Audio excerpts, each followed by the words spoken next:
एक लड़का जैसे ही एक आईएएस अधिकारी बनता है तो उसके बाद वह अपनी सरकारी गाड़ी थे और सिक्योरिटी के साथ सीधा एक ज्वेलरी के शोरूम पर पहुंच जाता है। उस शोरूम के अंदर एक लड़की जो कि मैनेजर का काम किया करती थी, वह सीधा उसके पास जाता है और जाकर कहने लगता है कि देखो, ये वही गरीब है जिसके साथ तुम खड़ा होने में भी नफरत करती थी। आज वो एक बहुत बड़ा अधिकारी बन गया है और तुम उसके बराबर में कुछ भी नहीं हो। ऐसा कहकर लड़का वहां से जाने लगता है, लेकिन तभी वह लड़की उसकी तरफ देखकर मुस्कुराने लगती है और उस लड़के को जाता हुआ देखती रहती है। कौन थी वह लड़की और किस वजह से इस लड़के ने इस लड़की के साथ ऐसा किया था, पूरी कहानी की सच्चाई जानने के लिए वीडियो को अंत तक जरूर देखें। दिल्ली के एक प्राइवेट कॉलेज में एक लड़का पढ़ा करता है जिसका नाम है शेखर। शेखर जिसके पिता प्रॉपर्टी का काम किया करते हैं और अच्छा खासा रुपया पैसा कमाया करते हैं। ऊपर से जो शेखर है वो पढ़ने लिखने में काफी ज्यादा होशियार है और उसके माता पिता भी उसको बड़े अधिकारी बनाने का सपना देखा करते हैं। इधर शेखर का भी एटीट्यूड इसी तरह का था और वह भी एक बड़ा अधिकारी बनना चाहता था। और जिस क्लास के अंदर वो पढ़ा करता था उसी की क्लास में एक लड़की पढ़ा करती है जिसका नाम है अंजलि, और अंजलि और शेखर दोनों एक दूसरे से प्यार भी किया करते हैं। जब भी कभी शेखर अंजलि के साथ अकेला बैठा रहा करता तो उससे कहा करता कि कुछ दिनों में ही मेरी ग्रेजुएशन कंप्लीट हो जाएगी और उसके बाद मैं मेहनत करूंगा और मेहनत करने के बाद एक आईएएस ऑफिसर बन जाऊंगा। तो इन बातों को सुनकर अंजलि भी उसको बहुत ज्यादा सपोर्ट करती है और कहती है कि हाँ शेखर, तुम सही कह रहे हो, जब तुम एक बड़े अधिकारी बन जाओगे तो उसके बाद हम दोनों शादी कर लेंगे। सब कुछ अच्छी तरह से चल रहा था। शेखर और अंजलि एक दूसरे के साथ अच्छा समय व्यतीत कर रहे थे, कोई भी कैसी भी दिक्कत नहीं थी। लेकिन तभी अचानक से जो शेखर के पिता होते हैं उनकी एक हादसे में मौत हो जाती है और उसके बाद परिवार की आर्थिक स्थिति पूरी तरह से गड़बड़ाने लगती है। जैसे शेखर को पता चलता है कि उसके पिता की मौत हो चुकी है तो वह पूरी तरह से टूट जाता है और उसके बाद बहुत ही ज्यादा गहन सोच विचार करने लगता है। वह अपनी जिंदगी के बारे में सोचा करता है, अपने पिता के बारे में सोचा करता है और सोचा करता है कि अब मैं पढ़ाई कैसे कर पाऊंगा और कैसे एक बड़ा अधिकारी बन पाऊंगा। यह बात उसकी माँ भी समझ जाती है कि बेटा घर की परिस्थितियों को लेकर काफी ज्यादा परेशान है, तो वह उसे समझाने की भी कोशिश करती है। लेकिन जो शेखर होता है उसके दिमाग में केवल एक ही डर था कि अब उसके घर का खर्चा कैसे चलेगा, क्योंकि शेखर के परिवार में केवल 3 ही लोग थे, माता पिता और एक खुद शेखर, और पिता की मौत होने के बाद अब घर के अंदर कोई कमाने वाला नहीं था। शेखर की पढ़ाई भी अभी रह रही है तो इसी वजह से वह सोचने लगता है कि क्यों ना इस पढ़ाई को छोड़ दूं। लेकिन जब मां से इस बात को कहता है कि मैं पढ़ाई लिखाई छोड़ना चाहता हूं तो मां उससे मना कर देती है, क्योंकि मां ने भी अपने पति के साथ मिलकर अपने बेटे को बड़ा अधिकारी बनाने के सपने देखे थे।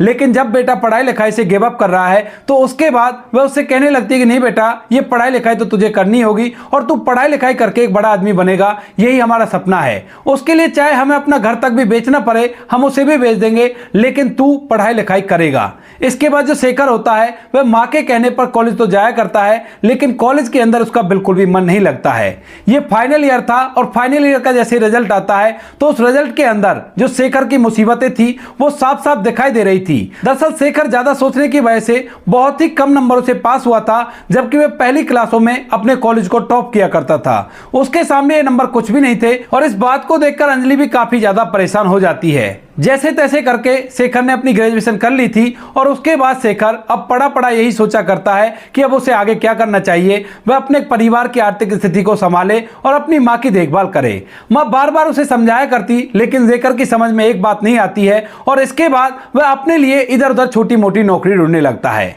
जब मां समझाकर थक गई थी तो वह सोचती है कि कोई बात नहीं, जैसा बेटे का मन कर रहा है वैसा इसको कर लेने देते हैं, जो होगा सो देखा जाएगा। शेखर इधर उधर नौकरी करता है, लेकिन कोई भी नौकरी उसे अच्छी नहीं लगती है और वह बार बार नौकरी लगने के बाद नौकरी को छोड़ दिया करता है, क्योंकि उसने बचपन से बड़ा अधिकारी बनने के सपने देखे थे और उसी तरह का उसका एटीट्यूड था। लेकिन यहाँ पर जिस भी प्राइवेट नौकरी के अंदर वो जाया करता है वहीं पे लोगों की जी हजूरी करनी पड़ती है, और जब वह किसी की जी हजूरी नहीं करता, अपने काम से काम रखता है, तो लोग उसे बहुत जल्द से नौकरी से निकाल दिया करते हैं। इन बातों से शेखर काफी ज्यादा परेशान था और एक दिन ऑटो में बैठकर अपने घर आ रहा था। तभी अचानक से उसके दिमाग में आने लगता है कि इस ऑटो वाले को पूछता हूं कि ये कितना पैसा कमाया करता है। काम कोई भी छोटा या बड़ा नहीं होता, काम तो काम होता है, और अगर इसमें अच्छी खासी इनकम होने लगे तो मुझे किसी की जी हजूरी नहीं करनी पड़ेगी। यही सोचकर वह ऑटो वाले से बात करने लगता है और उससे पूछता है कि भैया तुम दिन का कितना कमा लिया करते हो। तो उसके बाद जो ऑटो वाला होता है तो वह कहता है कि साहब वो तो काम पर निर्भर करता है, अगर अच्छा सा काम लग जाता है तो हम दिन के 4000 रुपए भी कमा लिया करते हैं। अब इस बात को सुनकर शेखर की आंखें फटी के फटी रह जाती हैं और वह सोचने लगता है कि जब एक काम के ऊपर 4,000 रुपए बता रहा है तो नॉर्मल दिनों में भी 1,000 रुपए तो ये कमाई लेते होंगे और इससे अच्छा खासा गुजारा हो जाएगा। यही सोचकर शेखर अब अपना मन बना चुका था कि वह ऑटो चलाएगा, चाहे कोई इसके बारे में कुछ भी कहे, और उसके बाद अपने परिवार की स्थितियों को ठीक करेगा। घर जाकर वह अपनी माँ से इस बारे में बात करता है और माँ जब इस बात को सुनती है कि उसका बेटा ऑटो चलाने की कह रहा है तो वह पूरी तरह से परेशान हो जाती है और अपने बेटे को समझाने लगती है कि बेटा ऐसा मत कर, अगर तू ऑटो चलाएगा तो समाज में लोग क्या कहेंगे कि मेरा बेटा ऑटो चलाया करता है जो कभी बड़े अधिकारी बनने के सपने देखा करता था। लोग तरह तरह की बातें बनाएंगे, लेकिन शेखर साफ साफ बोल देता है कि माँ उससे मुझे कोई भी फर्क नहीं पड़ता, अब पिताजी नहीं है तो घर की आर्थिक स्थिति के लिए मुझे कुछ ना कुछ काम करना होगा और नौकरी कर करके मैं थक गया हूं। लोग जी हजूरी करवाते हैं और जी हजूरी मुझसे नहीं होती है, तो इसी वजह से मैं ऑटो चलाऊंगा और ऑटो चलाकर अपने घर का गुजारा करूंगा। अब तक शेखर के पिता के पास जितने भी पैसे थे या कोई छोटी मोटी प्रॉपर्टी ऐसी थी जिसे बेचकर वो अपना गुजारा कर सकते थे, वो सारा कुछ उन्होंने कर लिया था और अब आगे कोई रास्ता भी नहीं दिखता है। तो इसी वजह से जो शेखर की माँ होती है उसके इस फैसले में उसका साथ देती है और कहती है कि ठीक है बेटा, जैसे तुझे ठीक लगे वैसा ही कर ले। इसके बाद जो शेखर होता है लोन पर एक ऑटो निकालता है और उस ऑटो को चलाकर पैसा कमाने लगता है। पैसा तो अच्छा खासा कम रहा था, लेकिन बार बार उसे अपनी पास्ट लाइफ की याद आया करती है और वो याद उसे अंदर तक तोड़ दिया करती है। किस तरह से वो कॉलेज के अंदर अपनी प्रेमिका से बातें किया करता था और वो दोनों का सपना था कि शेखर एक बहुत बड़ा अधिकारी बनेगा और उसके बाद वो दोनों शादी करेंगे, लेकिन शेखर सब कुछ छोड़कर अब ऑटो चलाने लगा था और ये बातें उसे बार बार परेशान किया करती थी। एक दिन अचानक से जब अपने घर के अंदर आराम कर रहा था और सुबह सुबह अपने ऑटो को लेकर जाने ही वाला था, उसी दौरान जो शेखर की प्रेमिका अंजलि होती है वह उसके घर पर आती है और घर पर आने के बाद उसे समझाने लगती है। कहती है कि शेखर, भले ही मुसीबत कितनी भी हो लेकिन तुम्हें एक बार तो कोशिश करनी ही चाहिए। लेकिन शेखर, जिसके हौसले पूरी तरह से टूट चुके थे, वह कहने लगता है कि अंजलि ऐसा नहीं हो सकता, क्योंकि फिलहाल मैं काम भी क्या करता हूं और काम के साथ यूपीएससी को क्लियर करना बड़ा ही मुश्किल हो जाएगा और ऐसा बिल्कुल भी नहीं हो पाएगा। इसके बाद जो प्रिया होती है वो वहां से उसे थोड़ी देर समझाने के बाद वापस चली जाती है, लेकिन शेखर पर इन बातों को कोई भी फर्क नहीं पड़ता है। अब तभी एक दिन अचानक से जब शेखर ऑटो लेकर शॉपिंग मॉल के बाहर खड़ा हुआ था तो उसी दौरान अंजलि अपनी सहेलियों के साथ जा रही थी और जैसे शेखर अंजलि को जाते हुए देखता है उसकी सहेलियों के साथ, तो वह एकदम से उसे आवाज लगा देता है। आवाज सुनकर अंजलि शेखर की तरफ देखने लगती है और उसके बाद उसके पास आ जाती है। तो शेखर कहने लगता है कि अंजलि, अगर तुम्हें कहीं जाना है तो मैं अपने ऑटो से छोड़ देता हूं। अब इस बात को सुनकर अंजलि तो कुछ नहीं कह पाती है, लेकिन तभी अंजलि की जो सहेलियां होती हैं वो कहने लगती है कि अंजलि, क्या तू इसे जानती है? कौन लगता है ये तेरा? तो अंजलि एकदम से अपनी सहेलियों से कहने लगती है कि कोई नहीं है, ये दरअसल हमें ऑटो से कॉलेज छोड़ा करता था और उसी समय से मुझे जाना करता है। आज इसने हमें यहाँ पर देख लिया है तो ये छोड़ने के लिए कह रहा है। जब शेखर ये बात सुनता है तो उसके पैरों तले से जमीन खिसक जाती है कि उसकी वो प्रेमिका जो कॉलेज में उससे बहुत ज्यादा प्यार किया करती थी, एक साथ जीने मरने की कस्में खाया करती थी, वो आज अपनी सहेलियों के सामने उसको परिचित नहीं करा रही है और कह रही है कि कॉलेज में भी हमें छोड़ने के लिए आया करता था, उसी से जाना करता है। तभी जो शेखर होता है वो कहता है कि अंजलि, क्यों झूठ बोल रही हो? तुम इन्हें बता क्यों नहीं देती कि मैं और तुम दोनों एक दूसरे से प्यार किया करते हैं? यह बात अंजलि को बुरी लग जाती है और इसके बाद अंजलि कहने लगती है कि कौन सा प्यार और कैसा प्यार? तुमसे मैं भला प्यार क्यों करूंगी, क्योंकि तुम्हारी औकात ही क्या मेरे सामने? तुझ जैसे गरीब आदमी की मेरे सामने खड़ा होने तक की भी औकात नहीं है और तू चला मुझसे प्यार करने। भूल जाओ उन सभी बातों को और मैं तुमसे कोई प्यार व्यार नहीं किया करती। यह बात सुनकर शेखर का दिल पूरी तरह से टूट जाता है और अंजलि ऐसा कहने के बाद वहां से अपनी सहेलियों के साथ हंसती हुई चली जाती है। शेखर पूरी तरह से मायूस होता है और इसी मायूसी के कारण आज वह पूरे दिन भर ऑटो नहीं चला पाता है और वहां से सीधा अपने घर चला जाता है। घर जैसे ही माँ उसको जल्दी आता हुआ देखती है तो उससे पूछने लगती है कि बेटा, आज तू इतनी जल्दी कैसे आ गया?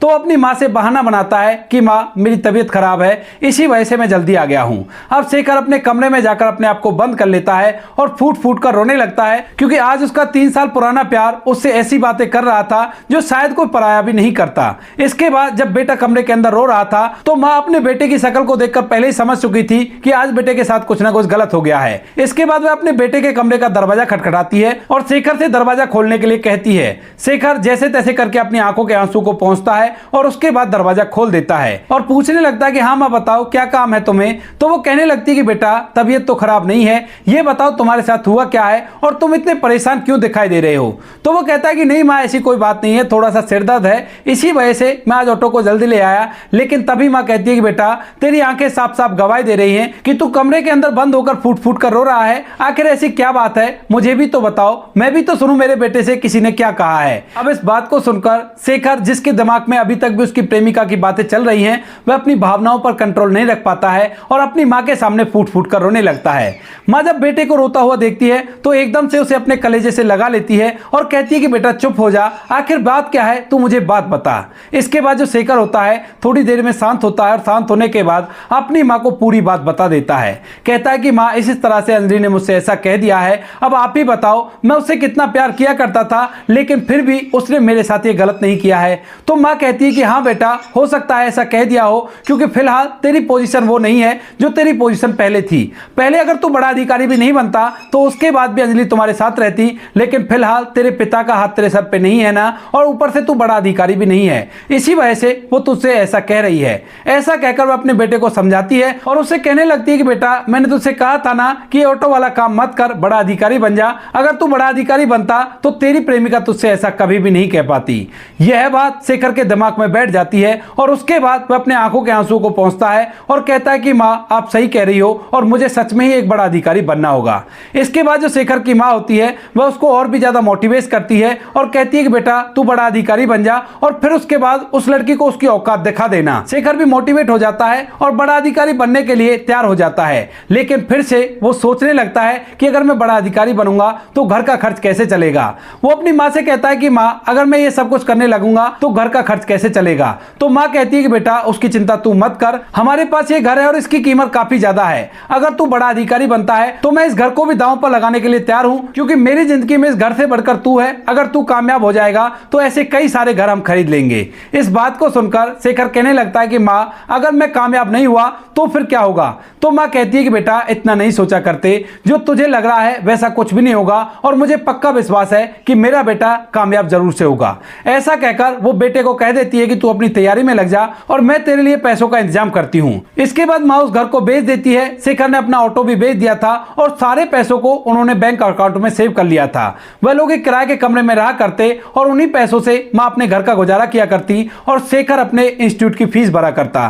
धीरे धीरे लगभग 2 साल लगते हैं और 2 साल के अंदर जो शेखर होता है वह एक IAS अधिकारी बन जाता है। उसने दिन रात एक की थी और पढ़ने लिखने में तो पहले से होशियार था और 2 साल बाद उसका जब रिजल्ट आता है तो उसे पता चलता है कि वह एक IAS अधिकारी बन गया है। इस बात की खबर वह अपनी माँ को देता है और कहता है कि माँ मैं एक IAS अधिकारी बन गया हूं। अब इस बात को सुनते ही माँ की खुशी का मानो कोई ठिकाना ही नहीं हो, क्योंकि उसने अपने बेटे पर जो विश्वास किया था वो विश्वास उसका पूरा हो गया था। और इसके बाद वह अपने बेटे से कहती है कि ठीक है बेटा, अब तू IAS बन गया है तो ऐसा कर वापस आ जा और वापस आकर उस लड़की को सबक सिखाना है और उसे उसकी ही जबान में जवाब देना है। इसके बाद शेखर कहने लगता है कि नहीं माँ, अभी तुम इस बारे में किसी से भी जिक्र नहीं करोगी और मैं फिलहाल अपनी ट्रेनिंग के लिए जा रहा हूं और ट्रेनिंग करने के बाद जब मैं बड़ा अधिकारी बन जाऊंगा तो उसके बाद मैं उससे मिलूंगा। केवल आप ये ध्यान रखना कि वो फिलहाल कहां पर है और क्या कर रही है। इसके बाद जो शेखर होता है वह ट्रेनिंग पर चला जाता है और उसकी माँ अंजलि के ऊपर निगाह रखने लगती है। धीरे धीरे उसकी ट्रेनिंग भी कंप्लीट हो जाती है और ट्रेनिंग कंप्लीट होने के बाद उसकी पोस्टिंग एक दिल्ली से सटे हुए डिस्ट्रिक्ट में हो जाती है। जैसे उसकी पोस्टिंग होती है तो उसके बाद वह अपना बदला लेना चाहता है जो उसकी प्रेमिका ने उसकी बेइज्जती की थी, और इस बेइज्जती का बदला लेने के लिए वह वहां से अपनी सरकारी गाड़ी में बैठता है, साथ में सिक्योरिटी भी लेता है और ड्राइवर गाड़ी को चलाकर वहां से सीधा दिल्ली आ जाता है। दिल्ली के अंदर एक ज्वेलरी का बहुत बड़ा शोरूम होता है, उसके बाहर जाकर वह गाड़ी को रोक देता है। दरअसल शेखर को पता था कि उसकी प्रेमिका अंजलि अब तक इसी शोरूम के अंदर काम किया करती है, क्योंकि वह अपनी माँ से बार बार उसके बारे में पूछा करता था। इसके बाद शेखर बड़े ही रौब में उस शोरूम के अंदर जाता है, साथ में उसका गनमैन भी होता है और ड्राइवर भी था। और इसके बाद जैसे वो अंदर जाता है तो सभी लोग उसकी पर्सनैलिटी को देखकर पूरी तरह से हैरान हो जाते हैं, क्योंकि शेखर देखने में हैंडसम तो पहले ही था, लेकिन फिलहाल वो एक IAS अधिकारी है और इसका रौब भी अलग से उसके चेहरे पर साफ साफ दिखाई दे रहा है। वहां से वह सीधा अंजलि के पास जाता है जो कि एक काउंटर पर खड़ी हुई थी, और शेखर को देखने के बाद वह चुपचाप वहीं पर खड़ी रह जाती है। और जैसे शेखर उसके पास पहुंचता है तो पहुंचने के बाद कहने लगता है कि देखा, ये वही गरीब है जिसको तुम अपने साथ खड़ा होने के लायक भी नहीं समझती थी। आज देखो, आज मैं इतना बड़ा हो गया हूं कि तुम मेरे साथ खड़ी होने के लायक भी नहीं हो। वो गरीब जिसको तुमने अपनी सहेलियों के सामने बेइज्जत किया था वह एक IAS अधिकारी बन गया है और अब तुम मेरी जूती की नोक के बराबर भी नहीं हो। ऐसा कहकर शेखर वहां से वापस जाने लगता है, क्योंकि फिलहाल उसने जो काम करना था वो कर दिया था। लेकिन तभी जो अंजलि होती है शेखर को देखकर मुस्कुराने लगती है। जब शेखर अंजलि को मुस्कुराते हुए देखता है तो वह सोचने लगता है कि मैं तो इसकी बेइज्जती कर रहा हूं, लेकिन ये मुस्कुरा क्यों रही है। इसके बाद वह वहां से वापस आ जाता है और सीधा अपनी माँ के पास आता है और माँ से कहता है कि माँ अब चलो, मुझे सरकारी आवास मिल गया है, वहीं पर दोनों माँ बेटे रहेंगे और अच्छे से अपना समय व्यतीत करेंगे। लेकिन तभी जो शेखर की माँ होती है वो कहने लगती है कि बेटा, इससे पहले मैं तुम्हारी शादी कराना चाहती हूँ, क्योंकि तुम्हारी उम्र काफी ज्यादा हो गई है और अब मेरे ख्याल से तुम्हें शादी कर लेनी चाहिए। अब जैसे शेखर के सामने शादी का सवाल आता है तो उसे अपनी प्रेमिका की वो बातें याद आने लगती हैं, जब वो दोनों एक दूसरे के साथ बैठकर वादे किया करते थे, कस्में खाया करते थे कि हम दोनों एक दूसरे के साथ अपने जीवन को व्यतीत करेंगे और एक साथ शादी करके गृहस्थी बसाएंगे। इस बातों को सोचकर वह कहने लगता है कि नहीं माँ, शादी मुझे जीवन में भी नहीं करनी और मैं तो अपनी जिंदगी को वैसे ही व्यतीत करूंगा, तुम्हारी सेवा करूंगा और उसके बाद मेरा जो होगा सो देखा जाएगा। तभी उसकी माँ कहती है कि नहीं बेटा, ऐसा नहीं हो सकता, तुम्हें शादी करनी होगी और मैंने तुम्हारे लिए लड़की ढूंढ रखी है। जैसे शेखर सुनता है कि उसकी माँ ने उसके लिए लड़की ढूंढ रखी है तो वह कहने लगता है कि माँ, लड़की ढूंढ रखी है, आपने बिना पूछे लड़की कैसे ढूंढ ली? किसी को खामखा दुख होगा, वैसे कौन है वो लड़की? तो वो कहने लगती है कि बेटा, वो लड़की कोई और नहीं, वही अंजलि है जिसको अभी अभी तो धमका कर आया है। उसका मेरे पास फोन आया था और कह रही थी कि माँ, शेखर पूरे एटीट्यूड में है और बड़ी खुश हो रही थी तुम्हारे इस एटीट्यूड को देखकर। अब इस बात को सुनकर जो शेखर है पूरी तरह से हैरान हो जाता है। तभी उसकी माँ भी मुस्कुराने लगती है और कहती है कि बेटा, जो कुछ भी अंजलि ने तुमसे कहा था वो उससे मैंने ही कहलवाया था। दरअसल तुम अपनी जिंदगी को खराब कर रहे थे और मैं ऐसा बिल्कुल भी नहीं चाहती थी। अंजलि तो तुमसे बहुत ज्यादा प्यार किया करती है और उसे बड़ा ही दुख था इस बात का, यहां तक कि तुम्हारे लिए ही वो उस शोरूम में काम किया करती है और साथ में जो पैसे उसके पास आया करते हैं उसमें से आधी सैलरी तुम्हारी पढ़ाई लिखाई के लिए दिया करती है। तुम सोच रहे होगे ना कि घर को बेचने के बाद हमने पैसे अकाउंट में डाल दिए हैं, लेकिन मेरे अकाउंट के अंदर से जितने भी पैसे तू निकाला करता था पढ़ाई लिखाई करने के लिए, वो सारे पैसे अंजलि अपनी सैलरी के भेजा करती थी और उसने मुझसे कहा था कि इसे एक बड़ा अधिकारी जरूर से बनाना है, चाहे जो भी हो जाए, आप मेरी मदद कर दीजिए। यह बात सुनकर शेखर पूरी तरह से हैरान हो जाता है। इतनी देर में वहां पर अंजलि भी आ जाती है और अंजलि आने के बाद शेखर से इस तरह से बात करने लगती है कि जैसे वो उससे बदला ले रही हो। लेकिन तभी शेखर की मां कहती है कि बेटी, अब कोई फायदा नहीं है, मैंने इसे सब कुछ बता दिया है। इसके बाद अंजलि कहने लगती है कि माँ जी, आपने थोड़ी जल्दी नहीं कर दी, थोड़ी देर और रुक जाते, इसकी थोड़ी सी खिंचाई तो हो लेने देते।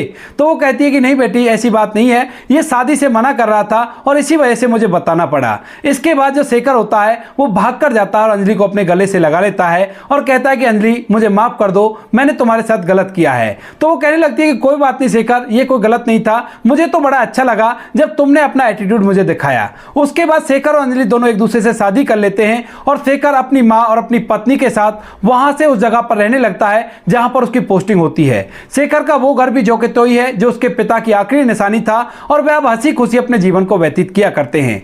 अंजलि अपनी सास के साथ इस तरह से रहा करती है जैसे वो उसकी माँ हो और कोई भी दिक्कत परिवार के अंदर नहीं है। तो दोस्तों, ये थी आज की कहानी। आपको कहानी जैसी भी लगी हो कमेंट सेक्शन में बता देना। वीडियो अगर अच्छी लगी हो तो वीडियो को लाइक और चैनल को सब्सक्राइब जरूर करें ताकि हमें थोड़ा सा हौसला मिले आप लोगों के लिए ऐसे अच्छे वीडियो बनाने के लिए। इन कहानियों को सुनाने का उद्देश्य किसी को परेशान करना बिल्कुल भी नहीं है। यह कहानी आपको इसलिए सुनाई जाती है ताकि आप लोग इन कहानियों में से कुछ ना कुछ सीख सको और अपने जीवन में उस चीज को अप्लाई कर सको। मिलते हैं किसी नेक्स्ट वीडियो नए टॉपिक के साथ, तब तक के लिए जय हिंद, जय भारत, जय हिंदुस्तान।